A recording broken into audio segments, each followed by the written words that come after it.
యూత్ను ఎక్కువగా ప్రేమ కథలు ఆకట్టుకుంటూ ఉంటాయి. అందువలన ప్రేమ కథలకు ఎక్కువ ఆదరణ ఉంటుంది. కంటెంట్లో ఫీల్ ఉంటే చాలు. భాషా ప్రాంతం అనే భేదాలు లేకుండా ప్రేమ కథా చిత్రాలకు భారీ విజయాలను అందించడం ప్రేక్షకులకు అలవాటు. అలాంటి ప్రేక్షకులను అలరించడం కోసం రూపొందించిన మరో ప్రేమ కథే జో. తమిళనాడులో నవంబర్ 24వ తేదీన ఈ మూవీ రిలీజ్ అయితే అయ్యింది. ఇప్పుడు తెలుగు వెర్షన్లో డిజ్నీ ప్లస్ హాట్స్టార్లో స్ట్రీమింగ్ అయితే అవుతుంది. మరి ఈ మూవీ ఎలా ఉంది అన్నది తెలుసుకునే ముందు మన ఛానల్ని సబ్స్క్రైబ్ చేసుకుని బెల్ ఐకాన్ అయితే క్లిక్ చేసుకోండి. ఇంకా ఈ మూవీ స్టోరీ విషయానికి వెళ్తే, కోయంబత్తూర్ కాలేజ్లో జో అంటే రియో రాజు చదువుకుంటూ ఉంటాడు.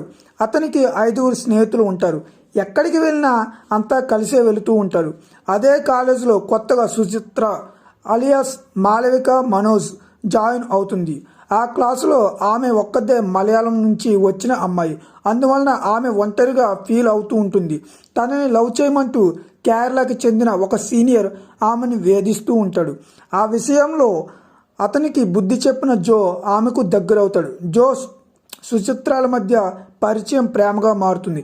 ఇద్దరూ కూడా ఒకరిని విడిచి మరొకరు ఉండలేని పరిస్థితి చేరుకుంటారు.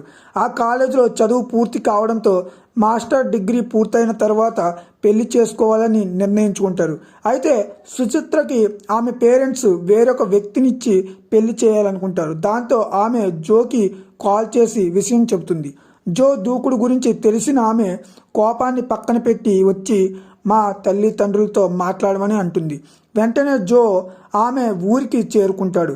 ఆమె తల్లిదండ్రులతో తన మనసులోని మాటను చెప్పడానికి ప్రయత్నిస్తుంటాడు. దాంతో వాళ్ళ దగ్గర బంధువులు జోపై చేసుకుంటాడు. ఆ పెనుగులాటలో సుచిత్ర తండ్రి కింద పడతాడు. అయితే అదే సమయానికి అక్కడికి వచ్చిన సుచిత్ర జో తొందరపడ్డాడనుకుని అతనిపై సీరియస్ అవుతుంది. ఇకపై తనని కలిసే ప్రయత్నం చేయవద్దని అంటుంది. నిజం చెబుతున్న ఆమె పట్టించుకోకపోవడంతో హీరో వెనక్కి తిరుగుతాడు. అలా అతను తన ఊరు తిరిగి వచ్చిన కొన్ని రోజులకే ఆమె పెళ్లి మరొకరితో నిశ్చయమైందని తెలుస్తుంది. ముహూర్త సమయానికి అక్కడికి తీసుకువెళ్ళమని హీరో తన స్నేహితులను అయితే కోరతాడు. అక్కడ ఏం జరుగుతుంది అన్న ఆందోళన ప్రతి ఒక్కరిలో అయితే కనిపిస్తూ ఉంటుంది. అయినా హీరో వినిపించకపోవడంతో అక్కడికి మన ఫ్రెండ్స్ హీరోని అయితే తీసుకువెళ్తాడు. అక్కడ ఏం జరిగింది, ఆ సంఘటనతో జో లైఫ్ ఎలాంటి మలుపు తిరిగింది అన్నదే మిగతా కథ. కాలేజీ నేపథ్యంలో ప్రేమ కథలు గతంలో చాలానే వచ్చాయి. అయితే ప్రేమ అనే 2 అక్షరాలు ఎప్పుడూ కొత్తగా వినిపిస్తూనే ఉంటాయి. అందువలన ఈ తరహా కంటెంట్కి ఆదరణ ఎప్పుడూ ఉంటుంది. ఈ కారణంగానే ఈ జోనర్లో ఎక్కువ సినిమాలు వస్తూ ఉంటాయి. అలాంటి సినిమాల జాబితాలో జో కూడా ఒకటని చెప్పుకోవచ్చు. ఈ కథలోని అల్లర్లు, అలకలు, గొడవలు, అపార్థాలు, సారీలు కనిపిస్తూ ఉంటాయి. గతంలోని సినిమాల మాదిరిగానే ఈ సినిమా ఉంటే చూడవలసిన అవసరం ఏముంది అనే సందేశం ప్రతి ఒక్కరికి వచ్చే ఉంటుంది.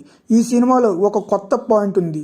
తీపి జ్ఞాపకం మాత్రం కాదు, చేదు అనుభవాన్ని కూడా అంత తేలికగా మర్చిపోలేమనేదే ఆ పాయింట్. ఈ 2 అంశాలను పట్టుకునే ప్రధానమైన కథ పరుగులు పెడుతుంది. ఈ 2 ట్రాకులకు ఎలాంటి ముగింపు ఇచ్చారన్నదే ఆసక్తికరమైన విషయం. ఈ కథలో ఎక్కడా ఎలాంటి హడావిడి కనబడదు. సాదా సాఫీగా అలా సాగిపోతూ ఉంటుంది. చివరిలో కాస్త ఎమోషనల్ ఎక్కువగా కనిపిస్తుంటుంది. సహజత్వానికి దగ్గరగా పాత్రలు పరుగులెడుతూ ఉంటాయి. ప్రధానమైన పాత్రలను పోషించిన ఆర్టిస్టులందరూ చాలా బాగా చేశారు. రాహుల్ విఘ్నేష్ ఫోటోగ్రఫీ, సిద్ధు కుమార్ సంగీతం, వరుణ్ ఎడిటింగ్ ఈ కథను వాస్తవానికి చాలా దగ్గరగా తీసుకువెళతాయి. సన్నివేశానికి తగిన సంభాషణలు ఆడియన్స్కి బాగా కనెక్ట్ అవుతాయి. నాన్న నీకు నచ్చలేదు గనుక అతనిని వద్దనుకుంటున్నాను, అతను లేకుంటే బ్రతకలేను గనుక ఈ జీవితాన్ని వద్దనుకుంటున్నాను అనే డైలాగు ఎమోషనల్గా చాలా బాగా కనెక్ట్ అవుతుంది అందరికీ. అప్పుడే పుట్టిన బిడ్డను చేతుల్లోకి తీసుకుని తల్లి మురిపెంగా చూస్తుందో అదిరా లవ్ అట్ ఫస్ట్ సైట్ అంటే అనే డైలాగు ఈ సినిమా మొత్తానికి హైలైట్ అని చెప్పుకోవచ్చు. స్నేహం చేస్తే ఏ పరిస్థితుల్లోనైనా అండగా నిలబడాలి, ప్రేమిస్తే నమ్మకంతో చేయి పట్టుకోవాలి, పెళ్లి చేసుకుంటే చివరి వరకు ఆ చేయిని వదిలిపెట్టకుండా ఉండాలి అనే సందేశాన్ని అంతర్లీనంగా ఇచ్చిన కథ ఇది. ఈ కథలో విలన్ ఉండడు, పాటలుండవు, కథనంలో వేగం కూడా ఉండదు.